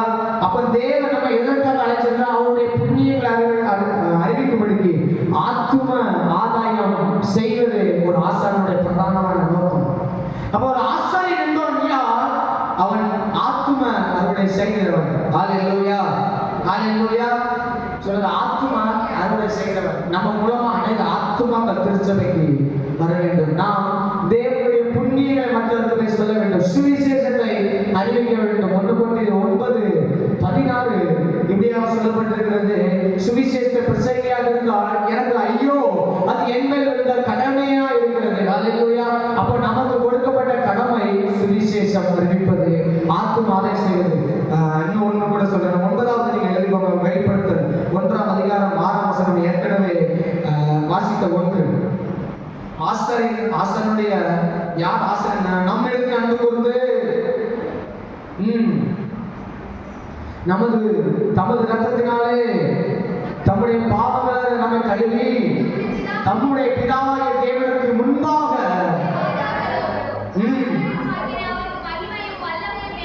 நித்திய நம்பிக்கையை உடையவனாய் இருக்க வேண்டும். அல்லேலூயா. அப்போ நமக்கு இப்போ மட்டும் நம்பிக்கை இல்லை, நித்திய நம்பிக்கை நமக்கு என்ன செய்யணும், வேணும். அல்லேலூயா. அல்லேலூயா. நித்திய எதிர்கால நம்பிக்கை நமக்கு வேணும், பரலோகத்தை நம்பிக்கை வேணும். இங்க வெளிப்படுத்தலை யோகான் மூலமா கதை வெளிப்படுத்துகிறார். ஒரு நம்ம ஆசாரியல மாற்றினவன் சொல்றார், என்னிடத்தில் அன்பு கூர்ந்து எனக்காக என்ன செய்தால் ஒருவர் பரத்திலே ரத்தம் சிந்தி அந்த பூலோகத்தில் பரத்திலிருந்து இறங்கி வந்து ஒரு தேவன் ரத்தம் சிந்தினா அந்த பரலோகத்துக்கு எனக்கு நித்திய நம்பிக்கை உண்டு, என்னை முடிவில் அவர் சகோதரனை கொண்டு போய் நிறுத்துவார். அல்லேலூயா. அந்த வேதம் சொல்லுது, அவருக்கு முன்பாக என்னை நிறுத்துகிற தேவன். அல்லேலூயா. தேவனுக்கு முன்பாக கர்த்தர் நம்மை நிறுத்தியிருக்கிறார். மனுஷனுக்கு முன்பாக அல்ல, பரலோகத்திற்கு முன்பாக கர்த்தர் நம்மை நிறுத்தியிருக்கிறார். அந்த நித்திய நம்பிக்கை உடையவர்களாய் நாம் இருக்க வேண்டும். அல்லேலூயா.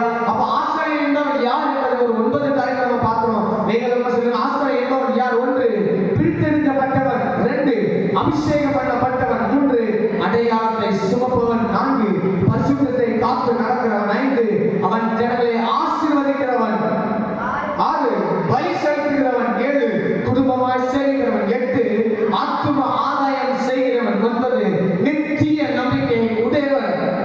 ஹalleluya, ஹalleluya, ஹalleluya. இன்னும் ஒரு 10 காரியங்கள் மட்டும் வேகமா சொல்லி முடிச்சிட்டோம்னா உங்களுக்கு லேவியராகமம் ஓரளவுக்கு புரிஞ்சிடும். அல்லேலூயா. லேவியராகமம் யார் ஆசாரியராக இருக்க முடியாது? நான் என்ன சொன்னேன், ராஜாக்கள் என்ன செய்ய முடியாது, ஆசாரியராக இருக்க.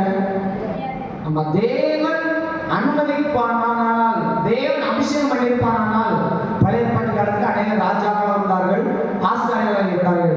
தாவீது மிகப்பெரிய ராஜா, ஆனால் அவனால் ஆசாரிய ஊழியம் செய்ய முடியாது, செய்ய முடியவில்லை. சவுல் ராஜா. அல்லேலூயா. ஆனால் சவுல் தள்ளப்பட காரணம் என்னென்றால், ஒரு ஆசாரியன் செய்ய வேண்டிய வேலையை சவுல் செய்ய துணிந்தான். அல்லேலூயா. அதான் சாமுவேல் சொல்றாரு, புத்தீனமான காரியத்தை செய்து ஏன் என்ன செய்யல, பொறுத்திருக்கல அப்படின்னு சொல்றாரு. காரணம், ஆசாரிய ஊழியத்துக்கு கர்த்தர் நம்மை நியமனம் பண்ணியிருக்கிறார். அல்லேலூயா. அவர்கள் அல்லாமல் யாரும் செய்ய முடியாதுன்னா அந்த ஆசாரிய ஊழியத்தை செய்ய முடியாது. வேகமாக நீங்க இந்த காரியத்தை மட்டும் நோட் பண்ணிக்கோங்க. லேவியராகமம் 21ஆம் அதிகாரம் அதனுடைய 17 24 முடிய அதிகாரம் 21ஆம் அதிகாரம் 17 24 முடிய நீ ஆசாரியனுடைய சொல்ல வேண்டியது என்னவென்றால், உன் சந்ததியாருக்குள்ளே அங்கவீனம் உள்ளவன் தலைமுறைதோறும் தேவனுடைய அப்பத்தை செலுத்தும்படி சேரலாகாது. அங்கவீனம் உள்ள ஒருவனும் அணுகலாகாது. அப்போ தேவ சமூகத்துல யார் நெருங்க முடியாது அப்படிங்கிறத ஆண்டவர் தெளிவாக விளக்குகிறார். அங்கவீனம் உள்ள ஒருவனும் தேவனுடைய சமூகத்தை செய்ய முடியாதான், வர முடியாது. அப்ப அங்கவீனம் உள்ளவன் என்பது யார் என்பதை அடுத்த 18ஆம் வசனத்திலிருந்து வேதம் நமக்கு கற்பிக்கிறது. எழுதிக்கோங்க 1. அப்ப யார் ஆசாரிய ஊழியம் செய்ய முடியாது என்பதை இந்த வசனம் நமக்கு சொல்லிக்கிறது. நீங்க எழுதிக்கோங்க, யார் ஆசாரியனாக இருக்க முடியாது. 1 குருடன். 18ஆம் வசனம் சொல்லப்படுகிறது குருடனும்.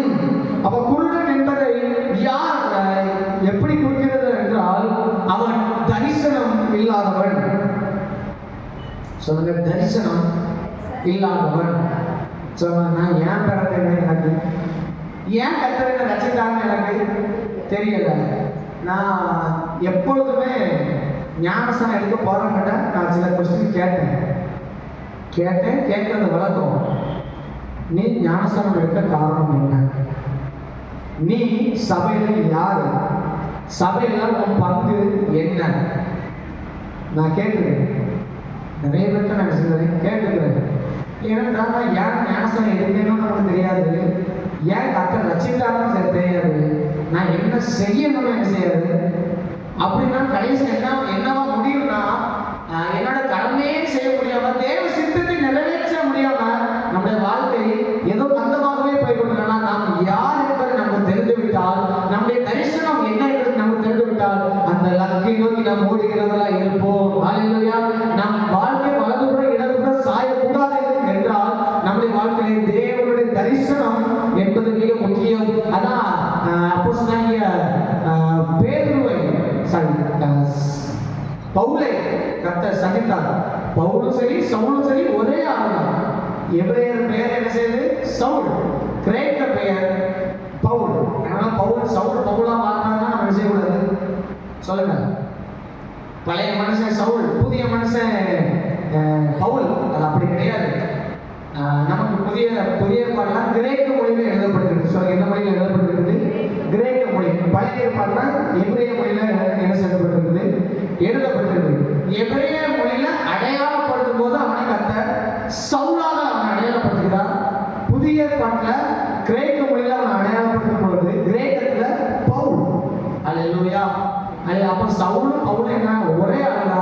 அங்க என்ன செய்யல, மாறல. ஹalleluya. மேரினா சாலமோன் தான். ஹalleluya. ஹalleluya. கொஞ்சம் சத்தமா சொல்லுங்க. இதுவரைக்கும் நம்ம அப்படியே கேட்டு பழகிட்டோம்னா ஆண்டவரே சவுல் பவுலா மாறாதா, ஸ்தோத்திரம். அது அப்படி அல்ல. ஹalleluya. அவன் பெயர் கிடைக்க முடியல அத சொல்லப்பட்டிருக்கு. ஹalleluya. அதனால நம்ம வேதத்தை வாசிக்கும்போது ஒவ்வொரு வார்த்தையும் கவனமா வாசிக்கணும். அப்போ அவன் சொல்றாரு, ஆண்டவர் சவுலை சந்திக்கும் பொழுது சவுலை சந்தித்து நான் என்ன செய்ய நீ சித்தமா இருக்கு. இதுவரைக்கும் நான் ஓட்டம் உங்களுடைய சித்தம் இல்லாத ஓட்டம். எனவே நான் சபைகளை துன்பப்படுத்துகிறவனாக நான் இருந்தேன். ஆனா இப்பொழுது நீ என்ன செய்ய சித்தமா இருக்குன்னு சொல்லும் அப்படின்னு சொன்னோடனே ஆண்டவர் அவனுக்கு ஒரு தரிசனத்தை கொடுத்தார். சபை துன்பப்படுத்துகிறவன் சபையை கட்டுகிறவன் மாறினான். அப்ப தரிசனம் இல்லாத இடத்துல ஜனங்கள் சீர்கெட்டு போவார்கள் என்று வேதம் நமக்கு கற்பிக்கிறது. அப்ப தேவ பிள்ளைகள் ஒவ்வொரு தரிசனம் உள்ளவர்களாக இருப்பார்கள், அவர்கள் ஆசிரியர்களாக இருப்பார்கள். தரிசனம் இல்லை என்றால் அவர்கள் ஆசிரியர்கள் இருக்க முடியாது. ஹalleluya. நம்பர் 2 அதுல சொல்லப்படுகிறது சப்பானி. லேவியர் 21:18 அதை மாத்தணும். 21:18 அது சொல்லப்பட்டிருக்கிறது சப்பானி ஆனாலும். ஹalleluya. இதுல என்னன்னா பிறவிலே உண்டான பாதிப்பு. நமக்கு அப்போஸ்தலர் சொல்லப்பட்டிருக்குல்ல, பிறவி சப்பானி ஒருத்தர் இருந்தால் இவங்களால என்ன செய்ய முடியாதுன்னா பிறவிலே தேவனை சார்ந்திருக்க முடியாது. ரட்சிப்பை என்ன செஞ்சிருக்க மாட்டாங்க. அந்த ரட்சிப்பு நான் ரட்சிக்கப்பட்டேங்கன்னா அதை உறுதியாக பிடிச்சிக்க மாட்டாங்க. அவங்களை யாராவது ஒருத்தர் எப்பவுமே தூக்கிட்டே போகணும். பார்த்துருக்கீங்களா? சிலவங்க என்னதான் ஜபத்தில் நடத்தினா சரிதான், என்னதான் விசுவாசத்தை நடத்தினதுன்னா தலையில தண்ணி முடிச்சாதுன்னா இந்த ஆத்மாவை இப்படி விசுவாசத்தை சிதப்படுத்தணும்னா அந்த ஜீவனை காப்பாற்றணும்னா நம்ம ஜீவனை சேர்ந்தவங்க நமக்கே பயமா இருக்கும். அப்படிப்பட்ட வாழ்க்கை வாழ்றோம்னா வேதம் அடையாளம் படுத்துறது சப்பானி என்று அடையாளப்படுத்துறது. ஆனா நம்ம ஆசிரியரா இருக்கிறோம். அப்படிப்பட்டவர்கள் என்ன செய்ய முடியாதுன்னா ஆசிரியர் ஒளி பண்ண முடியாது. ஆனா கர்த்தர் நம்மை ஸ்திரமாக மாற்றிருக்கிறார். ஹalleluya. ஹalleluya. அப்ப நான் சப்பானியா இருந்து விட கூடாது. ஹalleluya. நம்ம யாருமே தூக்கி சுமக்கணும்னு விரும்பக்கூடாது. நமக்காக எப்போதுமே ஒரு ஜோப் பண்ணிட்டே இருக்கணும்னு சொல்லி விரும்பக்கூடாது. ஒரு பிரதான ஆசிரியர் வருஷத்துக்கு ஒரு முறை என்ன செய்வாரு, அனுதினமும் பரிசுத்த நடக்கும். ஆனால் பிரதான ஆசிரியர் மகாபரிசுத்த நடக்கல, வருஷத்துக்கு ஒரு ரவுண்ட் என்ன செய்வார், பரிசுத்த படி நுழைவாங்க. அப்போ நம்முடைய வாழ்க்கையில ஏதோ இன்றியமையாத ஜப குறிப்பு வருமானால் என்ன செய்யலாம்னா போதகரை என்ன செய்யலாம், தொடர்பு கொள்ளலாம். நமக்கும் ஆண்டவருக்கு எப்பவும் மத்தியஸ்தரை என்ன செய்ய யாரையும் வைக்கவே கூடாது. எனக்காக ஜோபனை, எனக்காக ஜோபனை, எனக்காக பார்ப்பனை, உதவி செய்ய சொல்றது. அப்படி பட்டவர்கள் எதுன்னு சொன்னா சப்பானி என்று அடையாளம் காட்டுகிறது. நான் இதெல்லாம் குற்றப்படுத்தவே சொல்லல, உங்களுக்கு நான் அடையாளப்படுத்தி விடுகிறேன். நான் இப்படிப்பட்ட வாழ்க்கை வாழ்ந்தால் தேவனை கிட்டி நெருங்க முடியாது. ஹalleluya. நம்பர் 3 அதே 21:18 சொல்லப்பட்டிருக்கிறது குறுகின அல்லது நீண்ட அவயம் உள்ளவனும். சொல்லுங்க, குறுகின அல்லது நீண்ட அவயம் உள்ளவன் அப்படின்னா என்ன இருக்கும்னா சிலவங்க பார்த்தீங்கன்னா ஒரு கை என்ன செஞ்சிருக்கும், குறுகி இருக்கும், ஒரு கை என்ன செஞ்சிருக்கும், நீளமாக இருக்கும். சீராக வளர்ந்துருக்காது. அதை எப்படி சொல்லணும் அப்படின்னா முறையற்ற வளர்ச்சி இல்லாதவர்கள் அப்படின்னா சரியா சமச்சீரா வளர்ந்துருக்காது. நம்ம தெளிவாக சொல்லணும்னா முறையற்ற வளர்ச்சி உள்ளவர்கள் ஆசாரிய ஊழியம் பண்ண முடியாது. சிலவங்க பார்த்தீங்கன்னா ஜெபம்னா ஜெபத்திலே இருப்பாங்க, பைக்கில் விட்டுருவாங்க. சிலவங்க பைக் மாத்திரம் வச்சிருப்பாங்க, ஜெபத்தை விட்டுருவாங்க. சிலவங்க ஊழியத்தை மாத்திரம் பண்ணுவாங்க, குடும்பத்தை விட்டுருவாங்க. அது அப்படி அல்ல. நம்ம எல்லாமே பேலன்ஸ். கிறிஸ்தவ வாழ்க்கை என்பது சமமான லைஃப். அதில் தான் அந்த யோசனை சொல்லி வளர்ந்து போகிறோம், எழுத போகிற சாயக்கூடாது. ஒரு பக்கம் சாஞ்சனா நம்ம வாழ்க்கை கவர்ந்துடும். நிலைக்கு சமச்சீரா இருப்போம்னால் அந்த வாழ்க்கை சரியாக இருக்கும். நம்ம ஒரு அளவு சரியா இழக்கிறோம்னா எப்ப சொல்லணும்னா நம்ம வாழ்க்கை படிக்கிற தராசு பார்த்துக்கிறோம். இப்போதான் டிஜிட்டல் வந்தது. அப்பெல்லாம் படிக்கல் வச்சு நிலக்கடை வச்சு அளப்போம். இந்த பக்கம் ஒரு கிலோனா அதுக்கு ஏற்ற இடத்துல வச்சுட்டு இந்த பக்கம் என்ன பண்ணுவோம்னா அரிசியோ இதோ சீனியோ இதோ வாங்கி அளந்து தூக்கி பிடிக்கும் போச்சுல அது எப்படி இருக்கிற ஒரே சமமா இருந்துச்சுன்னா அளவு கரெக்டா இருக்குது. அப்ப நம்ம வாழ்க்கை வேத வாசிப்பா இருந்தாலும் சரி, ஆவிக்குரிய காரியங்களாலும் சரி, குடும்ப வாழ்க்கையா இருந்தாலும் சரி, எல்லாமே பேலன்ஸ்டு லைஃபா இருக்குமானால் நாம் ஆசிரியர்களா இருக்கிறோம். அப்போ வேலை சொல்லுவது தன் குடும்பத்தை நடத்த தெரியாதவன் சபையை எப்படி விசாரிப்பான். அப்போ அதுல அவங்க சொல்றாரு, புதிய சொல்றாரு குடும்பத்தை நடத்த முடியாது வழியில சமையல் செய்ய முடியாது, விசாரிக்க முடியாது. அப்போ தேவனுடைய ஊழியத்தை செய்ய வேண்டுமானால், ஆண்டவருக்கு பிரியமான வாழ்க்கை வாழ வேண்டுமானால், நம்ம எல்லாவற்றையும் எப்படின்னா நேர்த்தியாகவும் செம்மையாகவும் செய்கிறவர்களாக இருக்க வேண்டும். ஒரு முறையான வளர்ச்சி உடையவராக நாம் வாழுவோம். ஹல்லேலூயா. 21ஆம் அதிகாரம் 19ஆம் வசனத்துல சொல்ல, கால் ஒடிந்தவன் ஆனாலும் கை ஒடிந்தவன் ஆனாலும், அப்படின்னா என்னன்னா தப்பு போகும். கால் ஒடிந்தவன் ஆனாலும் கை ஒடிந்தவன் ஆனாலும் திடீர்னு கவனம் இல்லாம போறேனால திடீர்னு தடி விடுறது. ஹல்லேலூயா. அப்போ ஒரு ஆசாரியன் என்பவர் எப்படிப்பட்டவனா இருக்கணும்னா ஜாக்கிரதை உள்ளவனா இருக்கணும். ஹல்லேலூயா. அப்போ ஜாக்கிரதை இல்லாதவன் ஆசாரியனா இருக்க முடியாது. ஹல்லேலூயா. புரியும் நினைக்கிறேன். ஹல்லேலூயா. எல்லா விஷயத்திலையும் ஜாக்கிரதை உள்ளவனா இருக்க வேண்டும். குடும்பத்தை நடத்துற விஷயத்துல ஜாக்கிரதை உள்ளவனா இருக்கணும். பிள்ளைகளோட பேசுற விஷயத்துல ஜாக்கிரதை உள்ளவனா இருக்கணும். ஹல்லேலூயா. ஆனா உலகமே சொல்லுவாங்க, பகல்ல பக்கம் பார்த்து பேசு. ஆமா, பகல்லே பசுமாடு தெரியாதவனுக்கு சொல்லியிருக்காங்க. எப்படி தெரியும்? ஹல்லேலூயா. அப்போ ஜாக்கிரதை, வார்த்தைகள் பேசும்போது ஜாக்கிரதை உள்ளவராக இருக்க வேண்டும். ஹல்லேலூயா.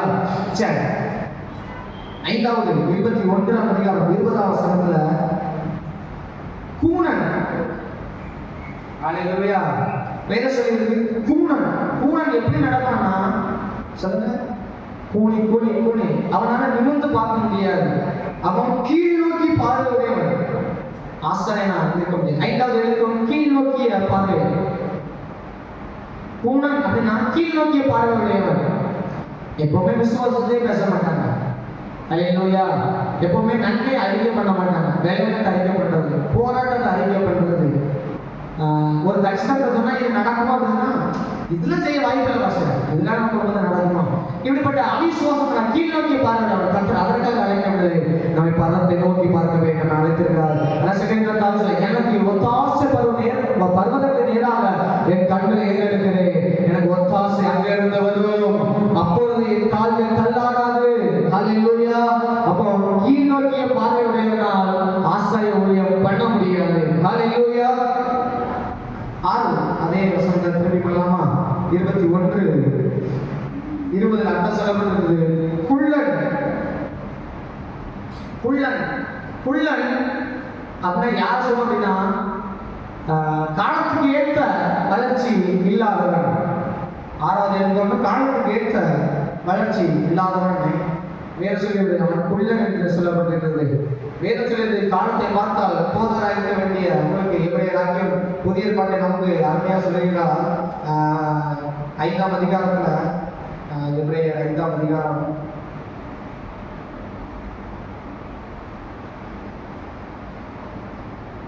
காலத்தை பார்த்தால் போதராக இருக்க வேண்டிய உங்களுக்கு காலத்தை பார்த்தால் போதகராய் இருக்க வேண்டிய உங்களுக்கு தேவனுடைய வாக்கியங்களின் மூல உபதேசங்களை மறுபடியும் உபதேசிக்க வேண்டியதா இருக்கிறது. நீங்கள் பலமான ஆபத்தை அல்ல, பாலை உண்ணத்தக்கவர்களாக இருக்கிறீர்கள். பாலை உண்ணத்தக்கதாக இருக்கிறீர்கள். காலத்தை பார்த்தா நம்ம எப்படி இருக்க வேண்டுமா? ரட்சிக்கப்பட்டு வருஷங்கள் எவ்வளவு கடந்து விட்டது. இன்னும் ஜெபத்தில் ஒரு வளர்ச்சியை கர்த்தர் எதிர்பார்க்கிறார். வேத தியானத்துல கர்த்தர் ஒரு வளர்ச்சியை எதிர்பார்க்கிறார். சுவிசேஷம் சொல்றதுல ஒரு வளர்ச்சியை எதிர்பார்க்கிறார். அந்நிய பாஷை பேசுறதுல ஒரு வளர்ச்சியை எதிர்பார்க்கிறார். ஆராதனையில கர்த்தர் ஒரு வளர்ச்சியை எதிர்பார்க்கிறார். இது நாம் கூலிக்குள்ளா இருப்பதை கர்த்தர் எதிர்பார்க்கவில்லை. ஹல்லேலூயா. ஹல்லேலூயா.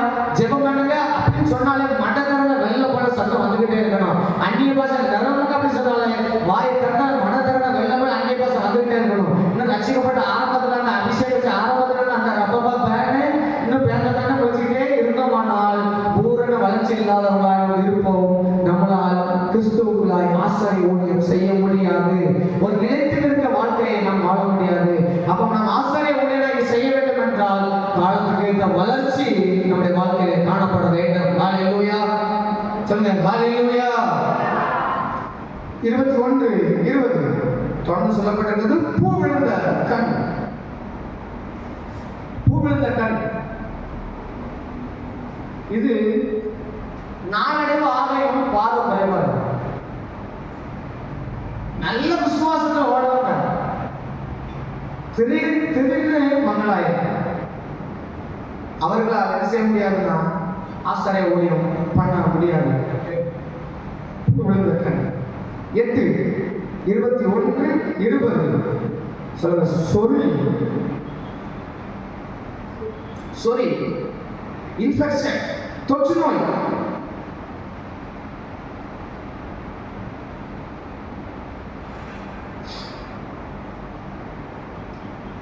எழுதிட்டீங்களா? 8வது சொறி.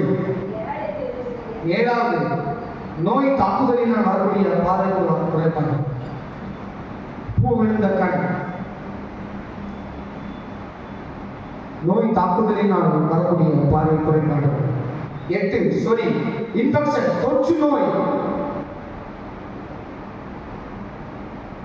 சிலவங்க பார்த்தீங்களா, நோய் எதிர்ப்பு இல்லை அப்படின்னா சின்ன ஒரு காய்ச்சல் டக்கு வந்துடும்.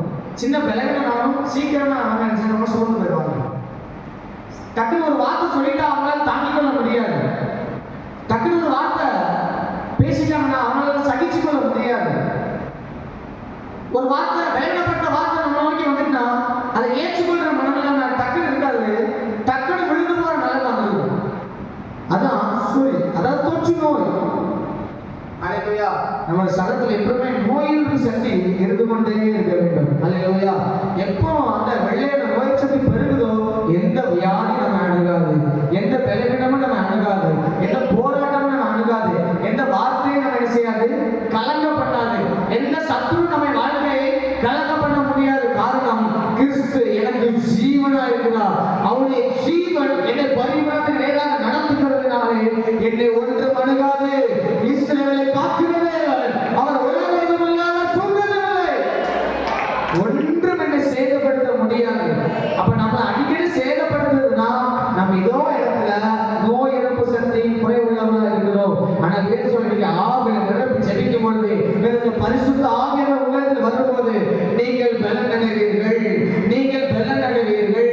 நாம் பலன் அடைவோம். நமக்குள்ள நோய் எதிர்ப்பு புதுப்பிக்கப்பட்டு பலத்தின் மேல் பலன் அடைவோம். ஹல்லேலூயா, ஹல்லேலூயா.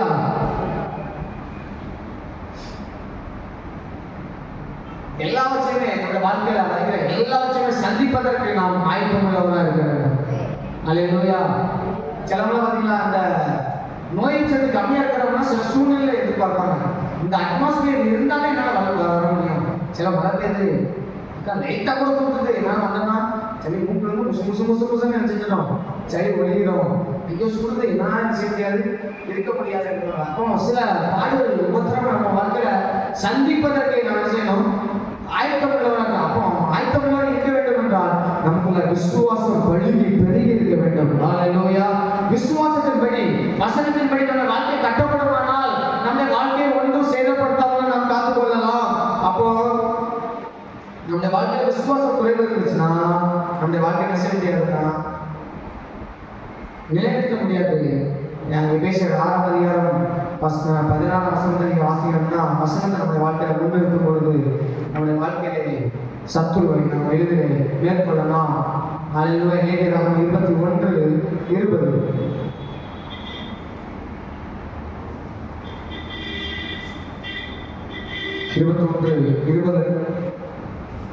அசல் உள்ளவன். அசல் அப்படின்னா எதனால வருகிற வியாதி என்றால் சத்து குறைபாடு. சொல்லுங்க, சத்து குறைபாடுனா நம்ம அசல். அப்ப நம்ம வாழ்க்கையில எப்பவுமே சத்து கிறிஸ்துவுடைய சாராம்சம் நம்முடைய வாழ்க்கையில குறைவில்லாமல் வச்சுக்கிறோம். அல்லேலூயா. கடைசியாக 10வது சொல்லப்பட்ட விதை நசுங்கின ஆனாலும் லாகாது. விதை நசுங்கினவன் அப்படின்றால் வேதம் எதை சொல்லுன்னா பிறக்க விளக்கச்சவன். அவனால ஒரு அடுத்த சந்ததியை உருவாக்க முடியாது. அல்லேலூயா. அந்த வார்த்தைக்கு அர்த்தம் உங்களுக்கு புரியும் நினைக்கிறேன். பிறக்க விளக்கச்சவன் அவனால ஒரு ஆத்மாதான் பண்ணைக்கு முடியாது. ஏன்னா அவங்களே காத்து கொண்டிருக்காங்க, அவங்களுக்குள்ள பிறகு இருக்காது. அப்போ ஒரு ஆசாரியனா யார் இருக்க முடியாதுன்னு சொல்லி ஒரு 10 காரியங்களை நம்ம பார்த்துருக்கிறோம். திரும்ப சொல்லலாமா? அப்போ ஆத்மாதாயம் செய்ய முடியாதவன்னா யாருன்னா இதை நசிக்கிறாங்க. அப்போ நம்முடைய வாழ்க்கையிலே ஆத்ம ஆதாயம் செய்கிறவங்க நம்ம இருக்க வேண்டும். ஹல்லேலூயா. அப்போ அந்த 19 நம்ம சொல்லலாமா? யாருக்கும் சேர முடியாது சொல்லலாமா? குருடன், சப்பானி, முறையற்ற வளர்ச்சியுடையவர்கள், கவனமற்ற வாழ்க்கை, 5 கீழ் நோக்கிய பார்வையுடையவர்கள், வளர்ச்சி இல்லாதவர்கள், நோய் தாக்குதலினால் வரக்கூடிய குறைபாடு, தொற்று நோய், சத்து குறைவுள்ளவர், இதை நசுங்கினவன். அப்படி என்றால் என்ன அப்படின்னா ஆத்தும ஆதாயம் செய்ய முடியாதவன், பலனற்றவன். அல்லேலூயா. ஆனால் இது எல்லாமே மாற்ற நம் தேவனால் கூடும். நாம் கிறிஸ்துவுக்குள் இருந்தால் புது சிருஷ்டியா இருக்கிறோம். பழையவைகள் எல்லாம் உடைந்து போயின, எல்லாம் புதிதாயின என்றால் நம் தேவன் பலத்தின் மேல் பலத்தை செய்கிறவர். ஹல்லேலூயா.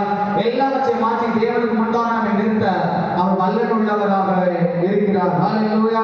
எல்லாம் வழங்கப்பட்ட வார்த்தைகளுக்காக நாம் தேவனிடத்தில் அர்ப்பணிக்கலாமா? தேவன் நம்மை ராஜாக்களாகவும் ஆசாரியர்களாகவும் கர்த்தர் நம்மை அபிஷேகம் பண்ணியிருக்கிறார்.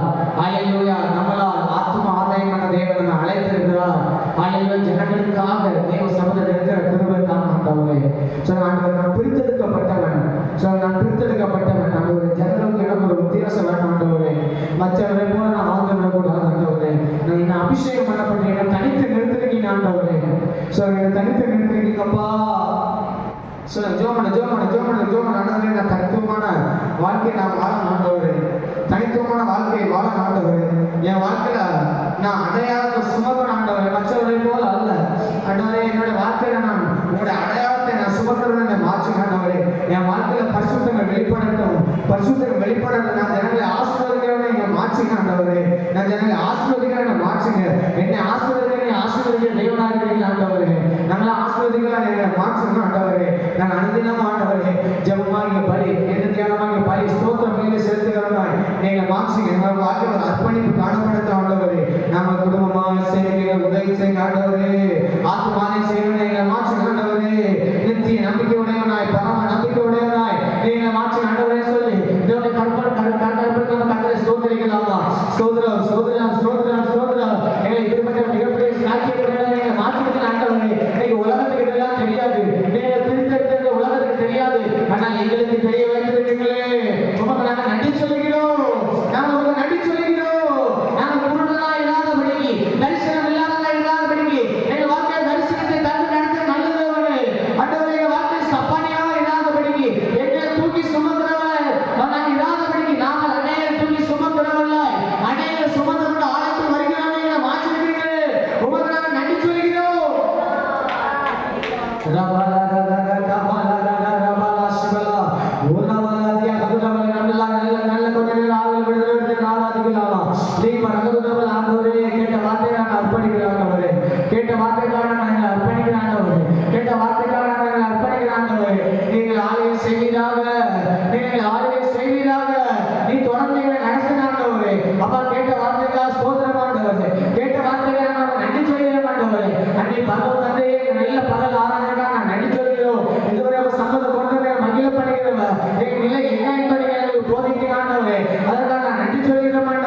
ஒரு ஆசிரியர் என்பவர் யார், நீங்கள் எந்த ஸ்தானத்தில் கொண்டு வந்து வைத்திருக்கிறீர்கள் என்பதை கட்சிக்குள்ள நாம் என்ன செய்ய வேண்டும் என்பதை நீங்கள் போதித்த கிருபைகளுக்காக நாங்கள் நன்றி சொல்கிறோம். தொடர்ந்து எங்களோடு எனக்கு நல்ல ஜெபத்தை ஊற்றுங்க. என் கால் தரப்பை இயேசு நல்ல பிதாவே. ஆமென் ஆமென் ஆமென். நல்ல கரத்தை நம்ம மையப்படுத்தலாமா? நல்ல கரத்தை எல்லாத்தையும் ஜெபிக்கலாமா? கண்களை மூடி கொஞ்ச நேரம் அப்படியே ஜெபிக்க போகிறோம்.